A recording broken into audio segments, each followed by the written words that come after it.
Observen detenidamente la fotografía que tenemos ante nosotros. A primera vista, la imagen parece un error de composición, una captura accidental tomada por un turista apresurado que intentaba fotografiar la arquitectura subterránea de Guanajuato. La iluminación es escasa, dominada por los tonos ocres y las sombras profundas que caracterizan a los famosos túneles de esta ciudad mexicana. Sin embargo, si dejan que sus ojos se acostumbren a la penumbra, si ignoran el desenfoque de los automóviles que pasan a toda velocidad en el fondo, verán el verdadero sujeto de esta historia. Allí, agazapada contra una pared de piedra caliza que llora humedad, hay una figura. Es una mujer tan pequeña y frágil que parece tallada en la misma roca que la resguarda. Su piel tiene la textura del pergamino antiguo, y sus ropas, aunque desgastadas, mantienen una dignidad anacrónica, como si pertenecieran a un museo y no a la intemperie. Lo que realmente detiene el corazón, sin embargo, no es su pobreza evidente,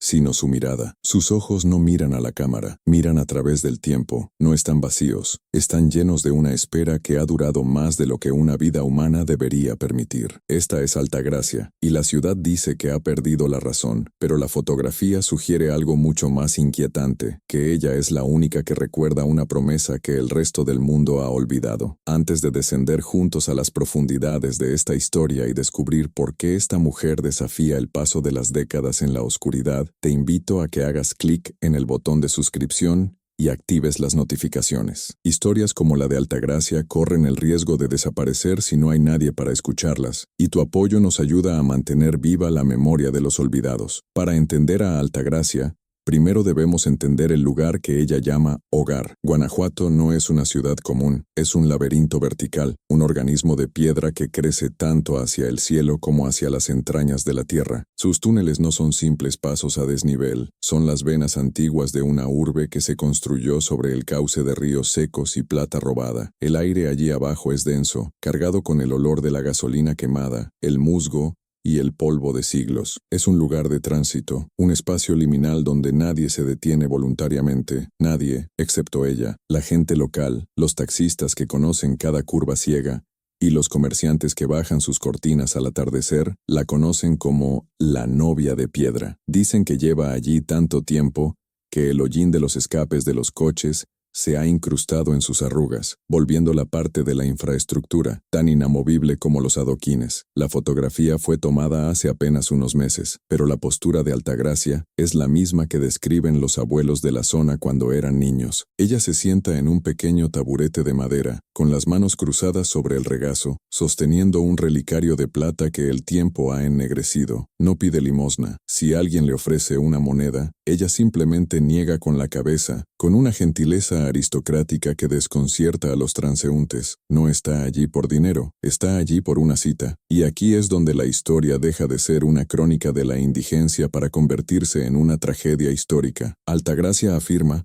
con una lucidez que asusta, que está esperando a Sebastián, su prometido. Hasta ahí podría parecer la historia de un amor perdido común, si no fuera por el detalle que hiela la sangre. Sebastián marchó a la Revolución Mexicana. Estamos hablando de un conflicto que terminó hace más de un siglo. La matemática del tiempo no cuadra para los escépticos. Si Altagracia hubiera sido una joven en edad de casarse en 1915, hoy tendría que superar los 120 años de edad. Biológicamente improbable, médicamente imposible, y sin embargo, ahí está. La cámara capturó la vivacidad de sus ojos, una energía que no corresponde a un cuerpo moribundo. ¿Es posible que el dolor, o una promesa inquebrantable, pueda detener el reloj biológico? ¿O es Altagracia una heredera de esa espera, una hija o nieta que ha asumido la identidad de un ancestro como una penitencia heredada? Al mirar la foto, esas explicaciones lógicas se desmoronan. Hay una autenticidad en su dolor que no se puede imitar. No parece alguien que actúa un papel, parece alguien que se ha quedado atrapada en un bucle temporal, anclada a un momento específico de despedida. Imaginemos el contexto que ella describe en sus murmullos cuando la ciudad duerme y el tráfico disminuye. Ella habla de una Guanajuato diferente, una ciudad donde los túneles aún eran ríos o canales de desagüe a cielo abierto, antes de ser techados por el progreso. Habla del sonido sonido de las botas contra la tierra, del olor a pólvora que bajaba de los cerros, y de un hombre, Sebastián, con bigote espeso y ojos color miel, que le juró amor eterno bajo el arco de un puente que ya no existe. La leyenda dice que Sebastián se unió a las tropas villistas, prometiendo volver por ella cuando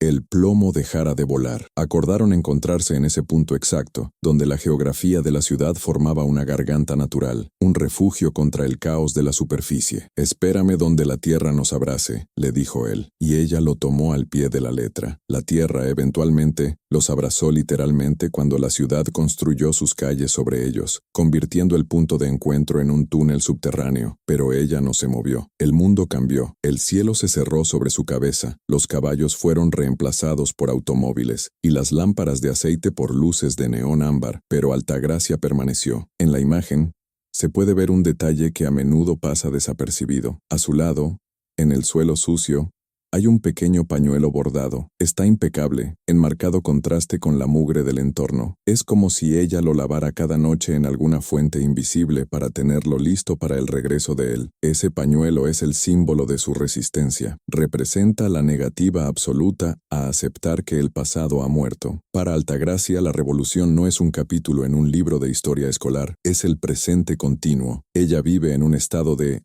ahora perpetuo, donde Sebastián está a punto de doblar la esquina en cualquier momento. La psicología moderna llamaría a esto un mecanismo de defensa, una disociación psicótica para evitar el trauma de la pérdida. Pero al observar la serenidad de su rostro en la fotografía, uno se pregunta si no hay algo más místico en juego. Guanajuato es una tierra de leyendas, de momias, de callejones donde se dice que el diablo baila. Es tan descabellado pensar que el amor, en su forma más pura y obsesiva, pueda crear una singularidad, un punto donde la muerte no tiene permiso para entrar hasta que la promesa se cumpla. La vida diaria de Altagracia en los túneles es un misterio logístico. ¿Qué come? ¿Dónde duerme cuando el frío de la madrugada cala los huesos? La fotografía no nos da esas respuestas, pero nos ofrece pistas. Vemos una manta gruesa doblada detrás de ella. Vemos una botella de agua medio llena. Vemos que, a pesar de su edad, no parece desnutrida, sino etérea, como si se alimentara de la oscuridad misma. Los lugareños dicen que a veces desaparece durante días,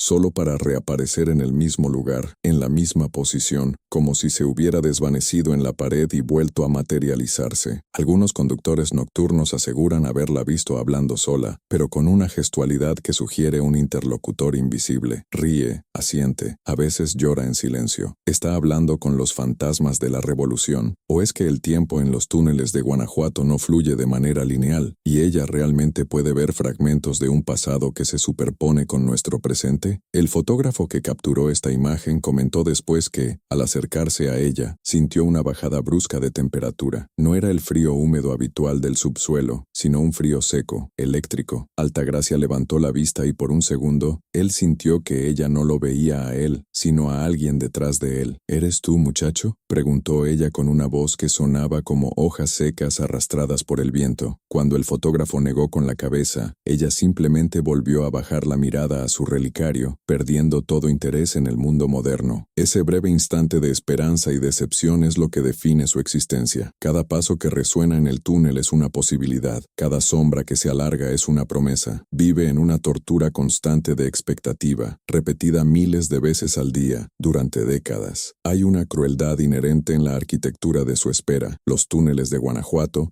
son acústicamente perfectos para el engaño. El sonido rebota, se distorsiona y viaja de formas extrañas. El paso de un turista lejano puede sonar como el trote de un caballo. El estallido de un escape puede sonar como un disparo de fusil. El entorno conspira para mantener viva su ilusión. La fotografía captura precisamente esa atmósfera opresiva. Las paredes de piedra parecen cerrarse sobre ella, pero también parecen protegerla. Es una prisionera voluntaria de su propia lealtad, y mientras el mundo arriba celebra festivales, inaugura edificios y avanza hacia la era digital, Altagracia mantiene su guardia en las entrañas de la tierra, preservando un fragmento de 1915 en una burbuja de ámbar y oscuridad. Es fascinante notar cómo la sociedad moderna interactúa con ella en la imagen. Al fondo, borrosos, vemos peatones. Nadie la mira. Para ellos, ella es parte del paisaje urbano, invisible por costumbre. Esta invisibilidad es lo que le ha permitido sobrevivir. Si fuera el centro de atención, los servicios sociales o las autoridades ya habrían intervenido, rompiendo su vigilia. Pero al ser invisible, al ser un eco de la ciudad, se le permite continuar. Ella se ha convertido en el fantasma que nadie quiere exorcizar porque, en el fondo, su presencia es reconfortante. Nos recuerda que hay cosas que duran más que el concreto y el acero. Nos recuerda que la lealtad humana puede ser tan aterradora como hermosa. Pero hay un detalle más en la fotografía, uno que requiere una lupa para ser apreciado. En la pared detrás de ella, apenas visible en la penumbra, hay marcas, rayas verticales rascadas en la piedra caliza suave. Son cientos, quizás miles. Son marcas de conteo. Altagracia no ha perdido la noción del tiempo. Lo está contando, día tras día, año tras año. Ha estado marcando su espera en la propia piel de la ciudad. Esto cambia la narrativa completamente. No está loca, es metódica. Sabe exactamente cuánto tiempo ha pasado. Sabe que Sebastián llega tarde, muy tarde, y aún así, decide quedarse. Esto transforma su historia de una de locura a una de una voluntad inquebrantable. Es una protesta silenciosa contra el destino. Aquí estoy, dicen esas marcas, y aquí seguiré hasta que el universo corrija su error. Altagracia representa a todos aquellos que se quedaron atrás en los grandes movimientos de la historia. La Revolución Mexicana se cuenta a través de los nombres de los generales, de las grandes batallas, de las constituciones firmadas, pero rara vez se cuenta a través de los ojos de quienes se quedaron en los umbrales de las puertas o bajo los puentes, esperando el regreso de los que partieron. Ella es el monumento vivo a la incertidumbre de la guerra. Su figura en el túnel es un recordatorio de que por cada soldado que marchó, hubo alguien que vio su espalda alejarse y sintió cómo su propia vida se ponía en pausa. La fotografía nos obliga a confrontar esa realidad. No podemos simplemente mirar la imagen y seguir haciendo scroll. Nos obliga a detenernos y preguntarnos, ¿cuánto tiempo esperaríamos nosotros? ¿Un mes? ¿Un año?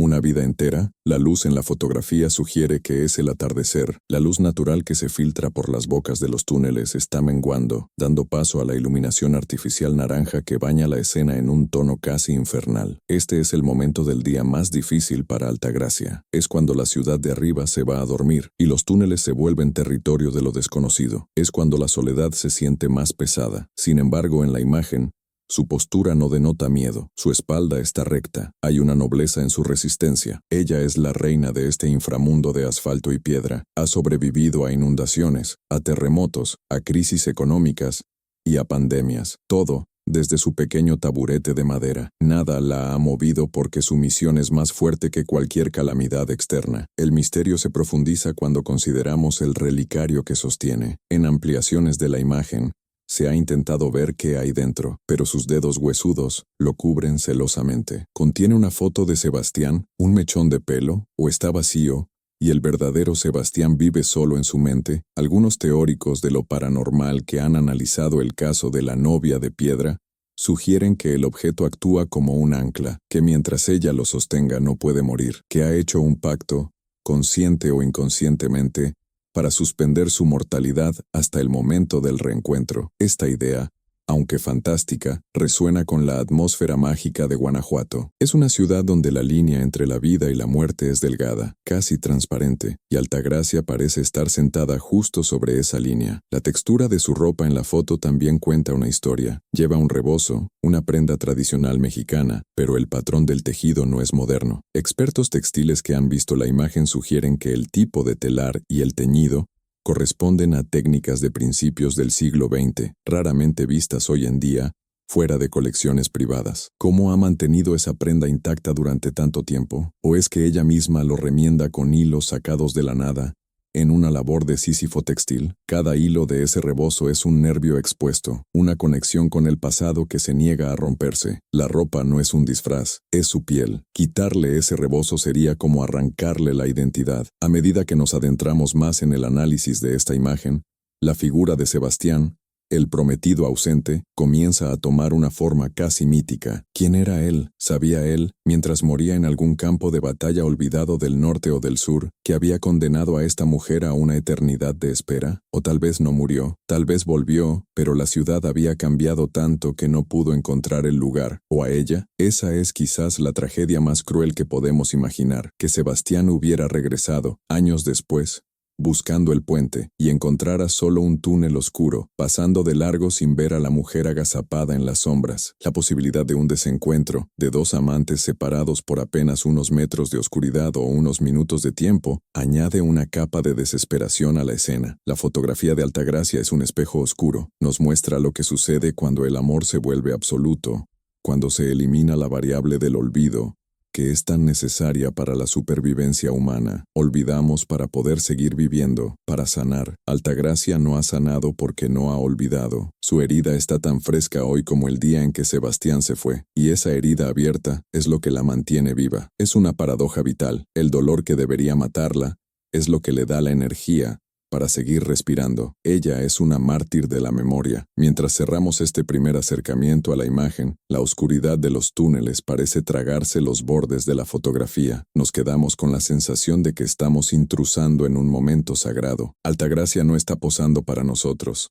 No le importamos. Su atención está dirigida a un punto invisible en la distancia, a la curva del túnel de donde espera que emerja su destino. Pero la historia no termina aquí. La fotografía es solo la superficie, lo que yace debajo, lo que susurra la piedra cuando los coches dejan de pasar, y lo que realmente hay dentro de ese relicario de plata, son secretos que estamos a punto de desenterrar. Dicen que en Guanajuato las paredes oyen, pero en el caso de Altagracia, las paredes hablan, y lo que tienen que decir sobre Sebastián y la verdadera razón de su ausencia podría cambiar todo lo que creemos saber sobre la vida, la muerte y el tiempo. Prepárense, porque la noche en los túneles apenas comienza, y Altagracia está a punto de levantarse de su taburete. Si acercamos la lente más allá de la figura estática de Altagracia, la fotografía comienza a revelar capas de suciedad y tiempo que cuentan una historia paralela, una que la ciudad de Guanajuato ha intentado lavar con mangueras de alta presión y declaraciones oficiales de modernidad. Para comprender la magnitud de la vigilia de esta mujer, debemos abandonar la superficie romántica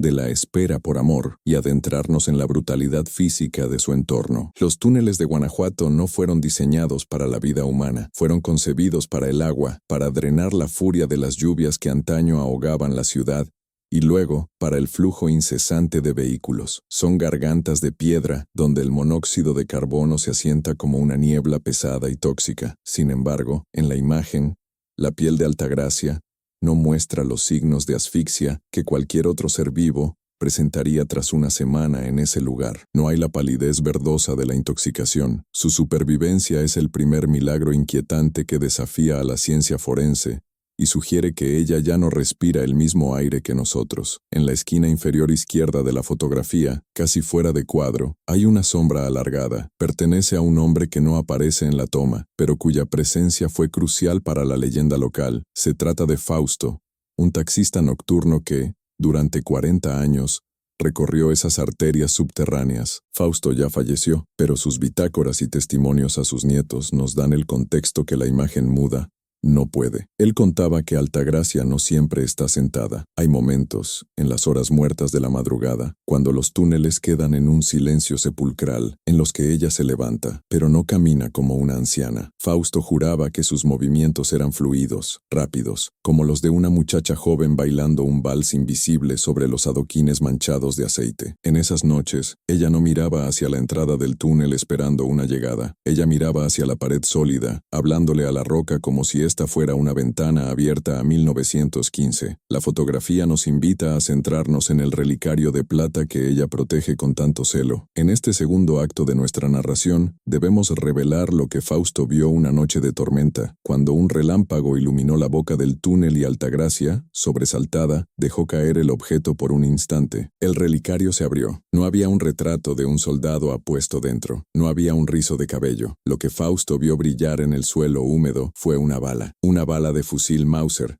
deformada por el impacto, con restos de metal retorcido. Altagracia se lanzó sobre ella con un grito que no sonó humano, un aullido de loba herida que resonó por todo el sistema subterráneo, haciendo que los perros de la superficie ladraran en pánico. Recuperó la bala, la besó y la volvió a guardar contra su pecho. Ese detalle transforma la narrativa. Ella no está esperando a que Sebastián regrese vivo. Ella está custodiando la prueba de su muerte. O quizás, la bala que debió matarlo y no lo hizo, manteniéndolo en un limbo entre la vida y el más allá. Ella es la guardiana del proyectil que detuvo el tiempo. Pero volvamos a la imagen y a la historia que susurra. Hay una tensión en los hombros de Altagracia que sugiere que su espera no es pasiva, es una batalla. Durante la década de los 80, cuando Guanajuato comenzó a explotar su potencial turístico, hubo intentos sistemáticos de limpiar la imagen de la ciudad. Los indigentes, los borrachos y los personajes excéntricos fueron desplazados. Un nombre surge en los archivos municipales: el licenciado Monroy, un burócrata encargado del saneamiento urbano. La historia cuenta que Monroy bajó personalmente a los túneles con 2 oficiales de policía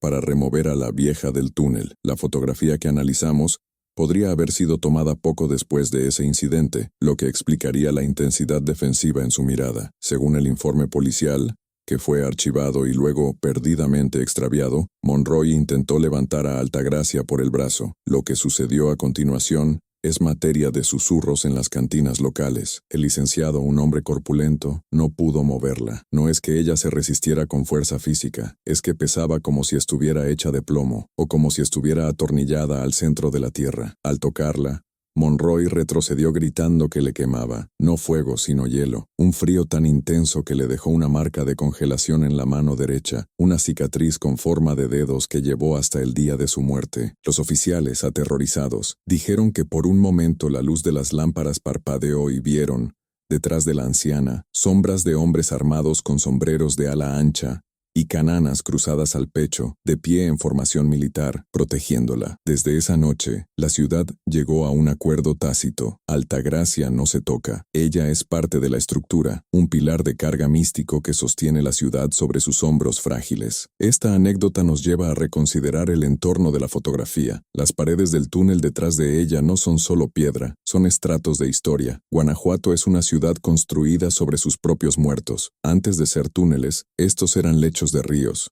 y antes de eso, cañadas donde se libraron escaramuzas olvidadas. Altagracia ha elegido el lugar exacto donde la geografía concentra la energía residual del pasado. Ella no está loca, es una antena, y Sebastián, su prometido, no es solo un recuerdo, es una frecuencia que ella está tratando de sintonizar desesperadamente. Profundicemos en el recuerdo que la mantiene anclada. La fotografía captura una expresión de concentración absoluta. ¿Qué está viendo ella en su mente? Reconstruyamos la escena basándonos en los fragmentos que ella murmura. Es 1914 o 1915. La estación de trenes de Guanajuato está abarrotada de humo y vapor. Hay olor a carbón y a miedo. Sebastián no es un general, es un muchacho, quizás un estudiante de minería o un jornalero, arrastrado por la leva o por el idealismo febril de la época. Ella lleva el mismo rebozo que vemos en la foto. Entonces, nuevo y vibrante, él le toma las manos. No le promete oro ni gloria, le dice algo mucho más peligroso. No me voy a morir, Altagracia. Aunque me maten, no me muero hasta que vuelva a verte. Es una promesa que desafía las leyes de Dios y de la naturaleza. Y ella, en su inocencia o en su poder latente, aceptó el pacto. Te espero aquí, respondió ella. Aquí no era la estación. Aquí era el punto exacto donde se dieron el último beso, un punto que años después sería sepultado por el pavimento y convertido en el túnel donde ahora reside. La tragedia de Altagracia es que la ciudad cambió la escenografía, pero ella se mantuvo fiel a las coordenadas geográficas. Si Sebastián, como espíritu o como hombre perdido en el tiempo, intentara regresar usando un mapa de 1915, encontraría el río cubierto, el cielo tapado. Ella se quedó abajo para asegurarse de que hubiera un faro en la oscuridad. En la foto, si se observa con lupa el suelo a sus pies, se ven manchas de cera. Ella enciende velas, no para rezar a los santos, sino para crear señales de humo y luz para un viajero que viene de la otra orilla de la muerte. Es una Penélope subterránea, pero su Odiseo no navega mares, sino océanos de tiempo y sangre. Hay otro personaje en esta historia que la fotografía oculta: el ruido. Vivir en los túneles de Guanajuato es vivir dentro de un motor perpetuo. El rugido de los autobuses, el claxon de los impacientes, el eco amplificado de las sirenas. Para cualquier persona, esto sería enloquecedor. Pero fíjense en la calma de su rostro. Altagracia ha aprendido a filtrar el ruido moderno. Para ella, el estruendo de un camión de carga es el retumbar de los cañones en la sierra. El grito de un borracho es el grito de batalla de la División del Norte. Ella vive en una superposición auditiva. Ha reescrito el guión del presente para que encaje con su espera. La realidad no la ha vencido porque ella se niega a reconocerla. En este segundo capítulo de su existencia, la soledad se ha convertido en su compañera más leal. Pero no es una soledad vacía. La fotografía captura en la periferia pequeños objetos que la gente le ha dejado: una botella de refresco, un pan dulce. Estas son ofrendas.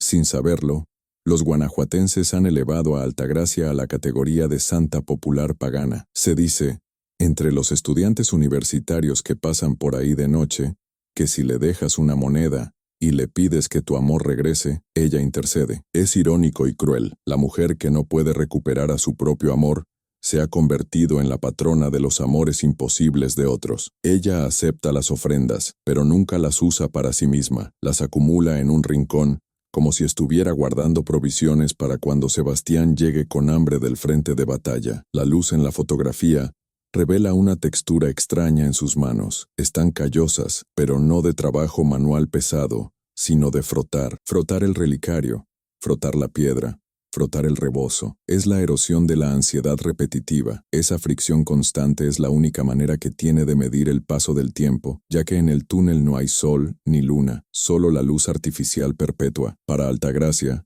el tiempo no es una línea recta, es un círculo que se desgasta, y ella está esperando que el círculo se rompa. Existe una teoría aún más oscura sobre su presencia. Algunos ancianos de la ciudad, aquellos que recuerdan las historias de sus bisabuelos, dicen que Sebastián sí volvió. Dicen que su cuerpo fue encontrado en una fosa común en los años 20, irreconocible, salvo por una carta en su bolsillo dirigida a Altagracia. Dicen que alguien le llevó la carta a ella, pero ella la quemó sin leerla. Aceptar la carta habría sido aceptar el final. Al rechazar la evidencia física de su muerte, ella eligió la locura de la esperanza sobre la cordura del luto. La fotografía, entonces, es el retrato de una negación voluntaria tan potente que ha detenido su envejecimiento. Si ella admite que él murió, ella misma se convertiría en polvo en ese instante, como una momia expuesta al aire repentino. Su vida depende de la mentira que se cuenta a sí misma cada segundo. Miren los ojos de Altagracia una vez más en la imagen. En el capítulo 1 dijimos que miraban a través del tiempo. Ahora, con más contexto, vemos algo más. Miedo. No miedo a la oscuridad, sino miedo al olvido. Teme que el rostro de Sebastián se esté borrando de su memoria. La lucha titánica que libra en silencio es contra su propia mente. Está tratando de retener el sonido de su voz, el olor de su piel, en un lugar que huele a gasolina y olvido. El relicario con la bala es su ancla, pero la cuerda se está desgastando. La fotografía captura el momento exacto en que ella está renovando su voto, forzando a su mente cansada a conjurar el fantasma una vez más. Y aquí es donde el misterio se torna físico. Detrás de ella, en la pared, mencionamos las marcas de conteo, pero si ampliamos la imagen digitalmente, vemos que las marcas no son uniformes. Algunas son profundas, hechas con furia, otras son apenas rasguños débiles. Hay patrones, grupos de 7, grupos de 3. No es un calendario gregoriano, es un código. ¿Está contando los días o está contando las almas que pasan frente a ella? Hay una leyenda urbana que dice que Altagracia ve la muerte pegada a la espalda de los conductores que pasan a exceso de velocidad, que a veces ella levanta la mano no para saludar, sino para despedir a alguien que va a morir metros más adelante en un accidente. Si esto es cierto, su castigo es doble. No solo espera a un muerto, sino que es testigo de la muerte de miles, una parca pasiva sentada en su trono de madera. La atmósfera de la fotografía es densa, casi palpable. El fotógrafo logró capturar el polvo en suspensión, y ese polvo Parece formar figuras fantasmales alrededor de ella. Pareidolia, dirán los escépticos. Pero en Guanajuato, las sombras tienen peso. Altagracia está acompañada. No está sola en esa foto. Está rodeada por la corte de los olvidados, por todos aquellos que la revolución se llevó y no devolvió. Ella es la embajadora de los desaparecidos. Su figura pequeña y encorvada es el único monumento que tienen. A medida que este segundo capítulo llega a su fin, nos damos cuenta de que la fotografía no es solo sobre el pasado, es una advertencia sobre el futuro. Altagracia está mirando algo que se acerca, algo que nosotros, distraídos por la tecnología y la prisa, no vemos. Su espera está llegando a un clímax. La postura de su cuerpo sugiere que está lista para ponerse de pie. La tensión en sus piernas, visible bajo la falda larga y polvorienta, indica que el momento que ha esperado durante más de un siglo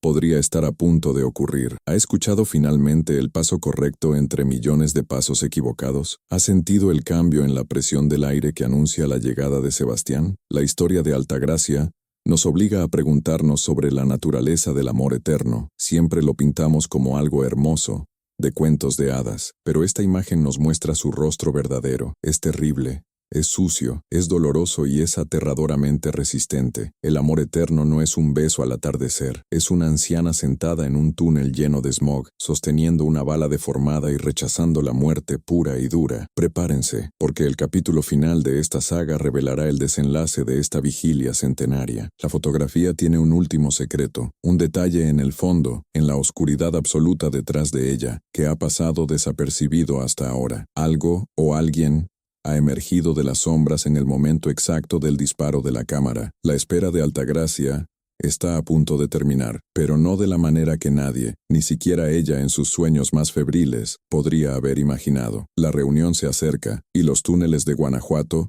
temblarán con el peso del encuentro. Hemos llegado al umbral final de esta imagen, al punto donde la fotografía deja de ser un documento estático para convertirse en una revelación sobrenatural. Les pedí que se prepararan para un secreto oculto en la oscuridad, y para encontrarlo, debemos llevar la tecnología forense al límite, iluminando digitalmente esa zona muerta detrás del hombro izquierdo de Altagracia, allí donde los faros de los coches no llegan, y donde el túnel hace una curva cerrada hacia lo desconocido. Si aplicamos filtros de contraste y exposición a la negrura absoluta de la imagen original, lo que emerge no es una mancha de humedad ni un juego de sombras pareidólico, es una silueta, y no cualquier silueta. Se distinguen con escalofriante claridad los contornos de un sombrero de fieltro ancho, típico de la tropa revolucionaria, y el brillo metálico de lo que parece ser el cañón de un fusil recargado sobre el hombro. Pero lo más aterrador no es la indumentaria, sino la postura. La figura no está caminando hacia ella, está parada, montando guardia. Este hallazgo cambia radicalmente la interpretación de toda la historia de Altagracia. Durante décadas, la narrativa ha sido la de una mujer abandonada, una Penélope trágica esperando un barco que nunca llega. Pero la fotografía nos grita una verdad diferente, una que solo los ojos de la cámara pudieron captar gracias a la velocidad del obturador. Sebastián no la abandonó. Sebastián ha estado allí todo el tiempo. La tragedia no es la ausencia, sino la invisibilidad. Él ha cumplido su promesa con una lealtad espectral, permaneciendo a su lado en la mugre y el ruido, invisible para el ojo humano pero presente en el éter. Altagracia no está loca por hablar sola, está loca de frustración porque siente su presencia, huele su tabaco y su pólvora, pero la barrera entre la vida y la muerte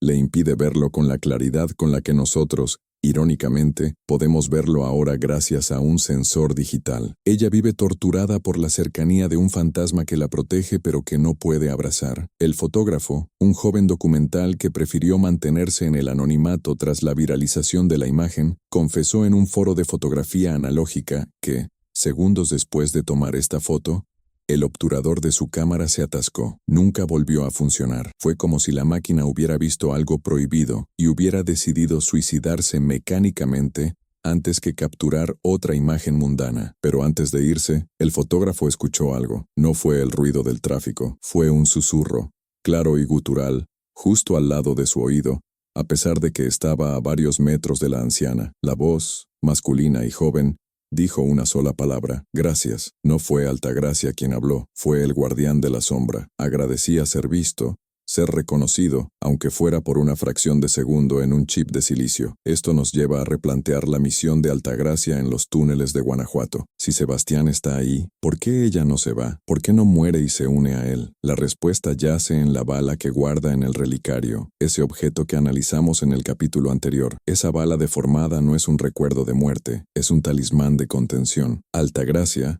en su sabiduría instintiva, sabe que mientras ella mantenga la vigilia en el plano físico, Sebastián se mantiene atado al plano terrenal. Si ella muere, si ella suelta el relicario, el vínculo se rompe y él podría desvanecerse en la nada absoluta, en el olvido definitivo. Ella está sacrificando su propio descanso eterno para mantener a su amado existiendo, aunque sea como una sombra en la pared. Es un acto de amor tan feroz y egoísta que desafía cualquier moralidad. Ella prefiere tenerlo como un fantasma a su lado en un túnel infestado de humo, que perderlo para siempre en el cielo o el infierno. La fotografía también captura la interacción de Altagracia con la modernidad de una manera que no habíamos notado antes. Fíjense en el suelo, cerca de sus pies. Hay una pequeña grieta en el asfalto. De esa grieta brota una pequeña flor silvestre, una mala hierba raquítica y pálida por la falta de sol. Es imposible que algo crezca ahí, con el calor de los motores y la falta de luz. Sin embargo, ahí está. Esa flor se alimenta de la energía que Altagracia y Sebastián generan. Son un ecosistema cerrado de dos. Su amor, aunque trágico y estancado, es tan potente que genera vida en el lugar más estéril de la tierra. Esa flor es la única hija que tuvieron, el único fruto de un matrimonio consumado en la espera y el dolor. Hay un detalle final en la imagen, uno que cierra el círculo narrativo. Si miramos las manos de Altagracia con máxima resolución, vemos que no solo sostiene el relicario. Entre sus dedos, casi oculto, hay un boleto de tren antiguo, picado, de la línea que conectaba Guanajuato con el norte del país en 1915. El boleto está intacto, como si hubiera sido comprado ayer. Esto sugiere que ella siempre está lista para irse. La maleta no está, pero el boleto sí. Altagracia vive en un estado de inminencia. Para ella, el tren está a punto de silbar. No acepta que las vías fueron levantadas hace 70 años. En su mente, la estación sigue abierta. Esta negación de la realidad histórica es lo que le da su aura de realeza. Ella no vive en nuestro mundo. Ella permite que nuestro mundo exista alrededor del suyo. Nosotros somos los fantasmas que pasan rápido en coches de metal. Ella es la única realidad constante. Ahora, consideremos el futuro de esta imagen y de la mujer en ella. Las autoridades de Guanajuato han intentado recientemente rescatarla de nuevo,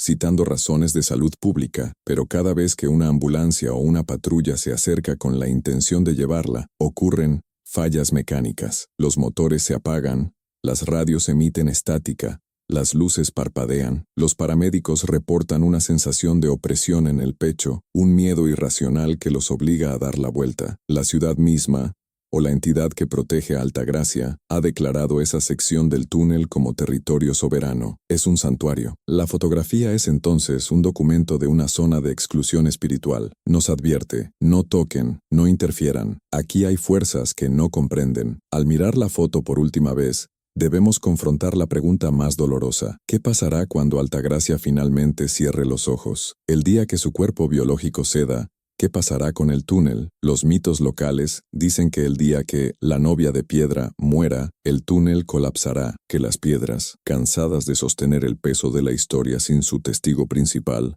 se rendirán, que Guanajuato perderá uno de sus pilares fundamentales. Quizás sea cierto, o quizás, cuando ella muera, la silueta en la sombra finalmente dará un paso hacia la luz, le tenderá la mano, y ambos caminarán juntos hacia la boca del túnel, no hacia la salida que da a la calle, sino hacia una salida que no está en los mapas, dejando atrás solo el relicario vacío y el boleto de tren usado. La historia de Altagracia no es una historia de locura senil, es una lección sobre la relatividad del tiempo. Para nosotros, han pasado 100 años de revoluciones, guerras mundiales, tecnología e Internet. Para ella, solo ha sido una larga noche de guardia. Ella ha comprimido un siglo en un solo instante de fe. La fotografía nos obliga a sentir envidia de ella. Sí, envidia, porque en un mundo donde todo es desechable, donde las relaciones se borran con un clic y el amor es líquido, Altagracia posee algo absoluto. Posee una certeza tan dura como la roca de la mina. Ella sabe a quién ama y sabe dónde esperarlo. ¿Cuántos de nosotros podemos decir lo mismo? Esta imagen es un espejo que nos juzga. Vemos a una anciana sucia en un túnel y sentimos lástima. Pero si miramos bien, si miramos con el corazón y no con los ojos, vemos a una guerrera que ha vencido al tiempo. Ella no es la víctima de la historia, es su protagonista. Los coches pasan y se oxidan, las modas cambian, los gobiernos caen, pero Altagracia permanece. Ella es la constante, ella es el eco que no se apaga. Y así, la próxima vez que visiten Guanajuato y pasen por los túneles subterráneos, si ven una sombra pequeña sentada contra la pared, no se detengan. No intenten darle una moneda ni tomarle una foto. Simplemente bajen la velocidad, hagan un gesto de respeto